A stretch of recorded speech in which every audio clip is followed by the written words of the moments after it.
Hello friends මේ Roy කතා කරන්නේ. මං හැමතිස්සෙම ඔයාලට කතා කරන්නේ ආදරෙන්. මං ඇත්ත දන්නේ හින්දා මං කියනවා මේ මහන්සියලා කියන්නේ ඒකයි. අද වෙද්දි සිය ගණන් මිනිසුන්ට කතා කරලා ඇති මෙහි දැනට. මේ බලන්න මේ පල්ලියේ තියෙන ඇඩ්වර්ටයිස්මන්ට් එකක්. පෘතුගාලයේ ස්පාඤ්ඤය සහ ප්‍රංශය සඳහා වන්දනා ගමනක්. ගාන කීයද? ලක්ෂ 950,000ක්. අපි මිනිස්සු ප්‍රාතිමා කොම්පොස්ටෙලා බාර්සිලෝනා ලූර්දු පැරිස සරගෝසා ඒ වලට යන මිනිස්සු හදනවා. ඒ වුණාට අතේ ළඟ තියෙන බයිබලේ කියවන්නේ මිනිස්සු. ජේසුස් ඇවිල්ලා කිව්වේ මොකද්ද? මේ දෙවියන් වහන්සේගේ රාජධානිය අත තියෙනවයි කියලා. අත ළඟයි තියෙන්නේ කියලා. ඕන කෙනෙකුට එන්නයි කියලා ආරාධනාවක් කරනවා. බලන්න. ඉස්සර මිනිස්සු සත්තුන්ව මරන්න තිබුණා, අරවා කරන්න තිබුණා, මේවා කරන්න තිබුණා. දැන් ජේසුස් කියනවා නෑ ඒවා කරන්න එපා. මගෙන් ඇදහිල්ලෙන් පව් නැති ජීවිතයක් ගත කරන්න පුළුවන් කියලා. එෆෙසිය පොතේ 2:8 කියනවා මේක නිකන් දෙන gift එකක්. පඳුරක් නෙමෙයිනේ. gift එකට කියන්නේ මේ නිකන් දෙන දෙයක්. තේරුණාද? ඒක ගන්නේ නැතුව මිනිස්සු දහස් ගණන් වීදම් කරලා වෙන දේවල් වලට යනවා, වටවන්දනා යනවා, කුරුසපල්ලි දනස් ගහගෙන යනවා. ඒ වුණාට දෙවියන් වහන්සේව හම්බ වෙන්නේ කොහොමද කියලා දන්නේ නැහැ. වඳින දෙයියෝ යලා දන්නේ නැහැ. මම මේ දැනට දැන් යාළු පොඩි ළමයෙකුට කතා කරුවා අවුරුදු 19 ළමයා. සෙන්ට් පීටර්ස් එකේ ඉන්නවයි කියලා දැන් A level result එනකන් හිටනවා කිව්වා. එයාගෙන් මං අහුවා පුතා මොනවද ඉගෙන ගත්තේ? කොහොමද ජීවන වංශයව හම්බ වෙන්න ඉගෙන ගත්තේ කියලා. එයා කිව්වා මොකුත් දන්නේ නැහැ. මොකුත් දන්නේ නැහැ කියලා කිව්වා. අපි කියනවා නේද මිනිස්සුන්ට සාමාන්‍යයෙන් අපේ ලංකාවේ මිනිස්සුන්ට අපි කියනවා මුන්ට හෙන ගහන්න ඕනයි කියලා. මං එහෙම කියන්නේ නැහැ. ඒ උනට බලන්න කාඩිනල් කරලා තියෙන දේවල්. ওই කාඩිනල් කියන මිනිස්සයා දෙවියන් වහන්සේගේ වචනේ මොකුත් දන්නේ නැහැ. එයා පොලිටිෂියන් කෙනෙක්නේ. එයා පොලිටිෂියන් කෙනෙක්. දැන් එයාගේ ලොක්ක උඩ ඉන්න මිනිස්සයාගේ තමයි පොප්. ඒ මිනිස්සයාට රාජධානියක් කරනවානේ. ජේසුට මෙහි රාජධානිය තිබුණේ නැහැ. ජේසුට තිබුණේ එයාගේ රාජධානිය. එයාගේ රාජධානියටයි එන්නයි කියලා කිව්වේ. ඒ වුණාට මේ කාඩිනල්ලා එයාලගේ ඉන්න ස්වාමිලා ඔක්කොම සත්‍යයක් දන්නේ නැහැ. උඩ පණිනවා, කෑ ගහනවා, අරවා කියනවා, මේවා කරනවා. සෝබනේ දානවා. කොඩි ගස් උස්සනවා, අරවා කියනවා. ඒ වුණාට ජීවිතේ කිසිම දැනුණක් නැහැ දෙවියන් වහන්සේ කියන්නේ. ඔයාලව අන්ධ කරලා, ඔයාලව ගොන්නු කරලා, හරක් ගුරු කරලා අර මරණයට අරන් යනවා සදාකාල ජීවිතේ. මං කියන්නේ ඔයාලට ආදරේ හින්දා ওই කාඩිනල් මහත්තයා හොඳ මිනිස්සෙක්, හොඳ දේවල් කරන එක්කෙනෙක්. ඒ වුණාට එයා ජීවන වහන්සේවක රිප්‍රසන්ට් කරනවා නම් එයා කරන්න ඕන ජේසු ගැන කියලා දෙන්න. එයා කියන්නේ කවුද? මේ එන්වයරන්මන්ට් එකේ ගෑවල් වලට එතකොට ජස්ටිස් එකට බොරු හිපොක්‍රිට්.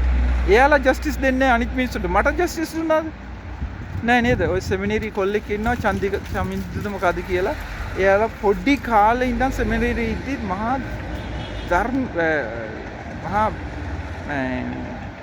විකට් කියලා කියන්නේ සිංහලෙන්. ඒ මිනිස්සෙක් දුෂ්ට මිනිස්සෙක් කොල්ලෙක්. තාමත් කතා කරන්නේ අර යක්ෂයා කතා කරන සෙමිනරින් ගිහිල්ලා දැන් ওই ඉතාලිය කීයක් හරි හොයාගෙන මහත්තයෙක් වෙලා තියෙනවා. තේරුණාද? ඒ වුණාට ගත කරන ජීවිතේ සතෙක් වගේ ජීවිතයක් ගත කරන්නේ. එයි දෙවියන් වහන්සේගේ ආදරය ලැබිලා නැහැ. දෙවියන් වහන්සේගේ ළඟට එන්නේ. කයිවාරු තමයි කියන්නේ කුරුස උස්සනවා, සුරුවන් අරයට අර යනවා, මේවා කරනවා. එයාලගේ ජීවිතේ කිසිම වෙනසක් වෙලා නැහැ. තාමත් ඉන්නේ මේ විදිහටමයි. සෙමිනරියේදී ඒ කොල්ලුවට කිව්වේ අජ්ජා කිව්වේ බූරුවද මොකද්ද කියලා. ඒ විදිහටමයි. Proverbs එකේ 28 22 මම හිතන්නේ ඒකේ ලියලා තියෙනවා මේ foolish people එයාලව අර ගලක දහලා ගැට ගහලා වීට් එකේ දාලා කොටලා ගත්තත් තාම ගොංකම අරින්න බෑයි කියලා. ඒ වගේ තමයි ඔයාලව තියන් ඉන්නේ රෝමානු කතෝලික ස්වාමීලා, රෝමානු කතෝලික කාඩිනල්ලා, පෝප්ලා. ඒ කියන ජේසු වෙන ජේසු කෙනෙක්. ඒ ඇන්ටික්‍රයිස්ට් කියලා බයිබලයේ කියන්නේ. එයාලට වැන්දොත් ඔයාලා අපායට යන ඔයාලා කොච්චර හොඳ වුණත් මිනිස්සු ඔයාලා ජේසුව දැනගන්න නැත්නම් පෞද්ගලිකව ඔයාලට ජේසුගේ රාජධානියට එන්න බෑ. ජේසුගේ රාජධානියට එන්න මැරුණායින් පස්සේ නෙමෙයි එන්න දැන් එන්න ඕන. දැන් රාජධානියට එන්න ඕන. අපේ දෙවියන්වහන්සේගේ රාජධානියට එන්නේ දෙවියන්වහන්සේගේ අපේ නම ස්වර්ගයේ පොතේ ලියලා.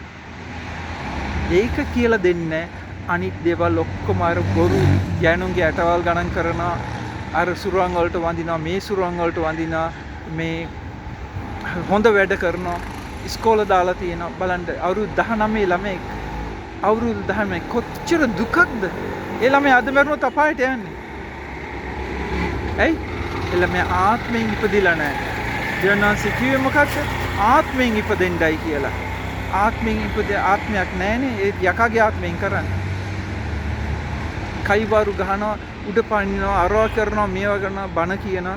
හැබැයි මං සුවම්ල ගොඩක් වෙලාවට කතා කරලා තියෙනවා. ආදරෙන් කතා කරන්නේ, තරහින් නෙමෙයි. මං දැනුත් කතා කරන්නේ තරහකින් නෙමෙයි. එයාලා දෙවියන්වහන්සේගේ වචනේ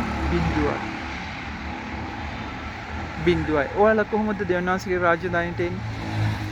දැන් මං මේ අදෙදි බෞද්ධිස්ම කරලා තියෙනවා කට්ටියකට. එයාලා දෙවියන්වහන්සේ ළඟට ආවිලා. ඊයේ මං දෙවියන්වහන්සේ කියපු විදිහට මං වැඩ කරන්නේ. 10 දෙනෙක්ට සුද්ධාත්මයන්න් වහන්සේ ලැබුණා. ඊයේ නෙමෙයි ඉරිදා. දෙවියන්වහන්සේ කිව්වේ ගෝලය හදන්නයි කියලා. මොන ගෝලයද හදන්නේ? ගොබ්බයෝ හදන්නේ. රෝමානු කතෝලික ආගමේ ගොබ්බයෝ කෑ ගහනවා, නිකන් කයිවාරු ගහනවා, පිස්සු කෙලිනවා, දන ගහගෙන වදිනවා, කයිවාරු කතා කියනවා. ඒ වුණාට දෙවියන්වහන්සේගේ වචනේ පිළිගන්නේ මේ රෝමේ ඉන්න යකාට මන්දින ස්වාමීලා පොප්ස්ලා කාදිනල්ලා වචනේ. අද ගැලවෙන්න, පාපයෙන් ගැලවෙන්න පුළුවන්. අද ඒ වුණාටත් මදි. අපිට අලුත් හදවතකුත් අලුත් ආත්මයකුත් ඕන. අපිට දෙවියන් වහන්සේගේ ආත්මය ලැබිලා නැත්තම්, ඒකේ සලකුණු නැත්තම් අපි තාමත් ඉන්නේ මැරිච්ච ජීවිතයක්. අනේ අපායට යන්න එපා. ওই දරුවන්ට රෝමානු කතෝලික ආගමට උගන්වයි, ඔය සෙන්ට් පීටර්ස් වලට ගියවල් වගේ හොඳට උගන්වයි, අරවා කරයි, මේවා කරයි, බැඳුනා බඳින වෙලාවේ හොඳ ෆීස්ට් එකක් දෙනවා. ඒවා කිසිම වැඩක් නැහැ. ඔයාලා මේ ලෝකෙම ගත්තත් ඔයාලගේ දෙවියන් වහන්සේගේ ගැලවීම ලැබුණා නැත්නම් ඒක it is priceless. ඒක මිලදීලා ගන්න බැරි දෙයක්. ඒක ගන්න හැටි මං කියලා දෙන්න. දන්න පාස්ටර් කෙනෙක් ළඟට එන්න ඇවිල්ලා I will teach you how to be born again. අලුත් ජීවිතයක් පුනරුත්ථාපනය. මේ මැරිච්ච ආත්මයට පණ නගින ජීවිතයක ලැබෙන හැටි ඉගෙන ගන්න දෙවියන් වහන්සේගේ වචනේ කියවලා. God bless you.